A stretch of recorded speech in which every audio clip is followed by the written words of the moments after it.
curse. But if you cannot provoke the blessing, please avoid the remaining two. Not cursing you.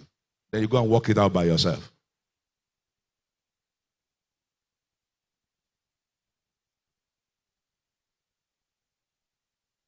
Never be in doubt. Do you know your place? I said part of the downside of our educational system is that it does not prepare people to discover their place. So someone graduates at the age of 25 or 30, or at 40, someone is still wondering, so what should I do now? We should have known our place and train ourselves in the context of our place. And when I talk about our place, maybe I can extend that to also say not just in terms of the work we do, but in terms of the place where we do it. The man who chartered me from the airport on Friday to the hotel and back to the airport yesterday was telling me his story. He did a youth service in Calabar. And he said when he stepped into a church, something told him, this is where you belong. And he said he told himself, I'm not going to do anything to tamper with it. If it's the God that spoke to me, he's going to work out the details. So he left after the youth service. He got a job here in Lagos. There was called for interview here in Lagos. He had passed stage 1. I think it was on stage 2 or 3 of a pharmaceutical company. And then he said, excuse me, I'm not doing it again. I'm not going to interview, and I wouldn't want to continue with this interview. Got the second one in Lagos. He did stage 1, stage 2, and stop again.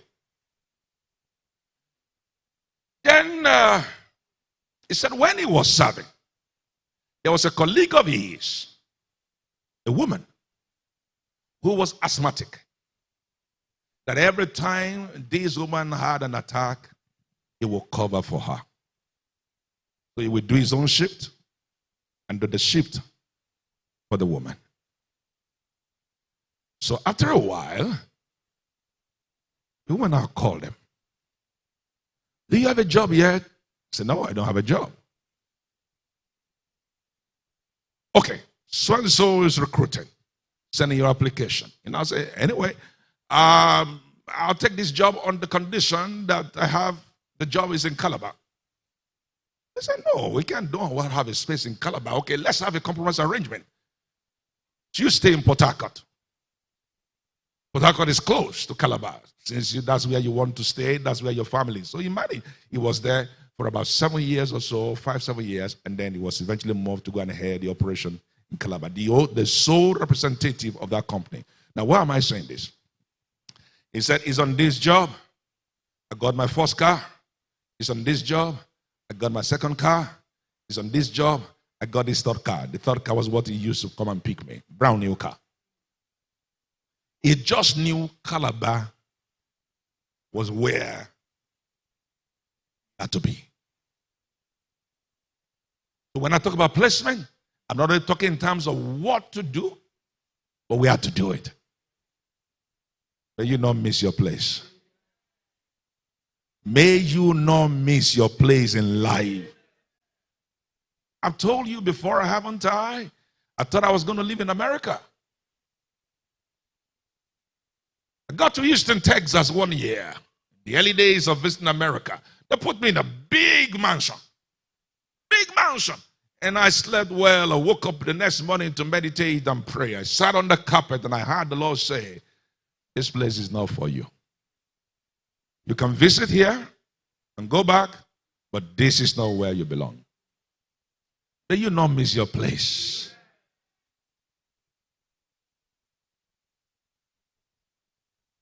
Now I go to America anytime I want. Go to any nations of the earth, as a matter of fact. Go to anywhere I want. And there are some who have gone there. There, they can't stay. Home, they can't come. Just hooked. I know several who could not come when their parents died. can't come to pay their last respect to their parents, because if they step, they are out of status. They went with visitors visa and overstayed.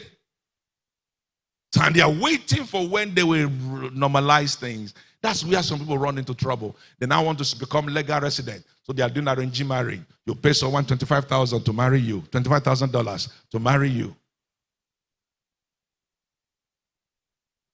You won't lose your place.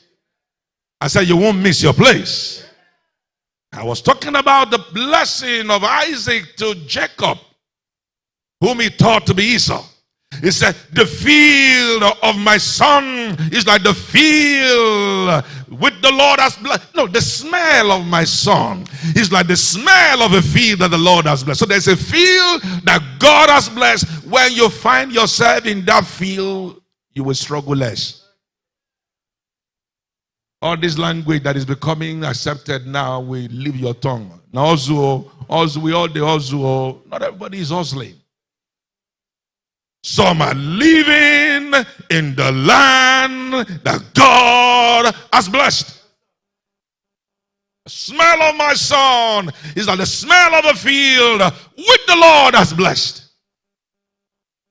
You will not miss your place. So content doing what I'm doing. The day we had the mentoring moment here, the facilitator who talk about mental health, I put him in the devotional that's going to come. I guess we'll have copies before this week is over. Good. He said, I left a high-paying HR job. Is that right? HR job to do what I'm doing on mental health. He said, I enjoy what I'm doing, that if I have no remuneration, if they don't pay me, I'm okay. That's a man who has found his place. May you find your place before it is too late. May you know where God has positioned you, where he wants you to be. May you not be a round peg in a square hole. Priority, placement, and pattern. I won't dwell on this. Let me add a note here, even if I have to stop here. Now hear this. Hear me very carefully now. This is very important. If you are in your place, you may not be rich, but you'll be wealthy. And you might think this man is confused. You may not be rich in the after the manner of Elon Musk and the Otedolas of this world and the Dangotes of this world, but you'll be wealthy. And you're wondering whether I got this conclusion from the teaching Brashola did in Port Harcourt. When he gave us the meaning of wealth, he said wealth is from an old English word, and I've checked it up and it's true, which means it means will, and then move on to health or well-being. And then when they defining health for us, they said it's not just absence of sickness. Wellness, health means general wellness, mental, physical, social. When you are in your place, you may not be a money bag, but you will be wealthy. At least, averagely, you know that things, you look at your head, you're able to pay your bill. You may not have that, not be among the super rich, but you're wealthy. So it's possible to be rich and not wealthy.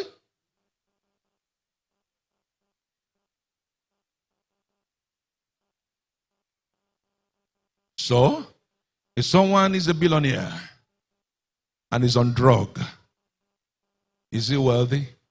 Is that well-being? And there are a lot of them like that.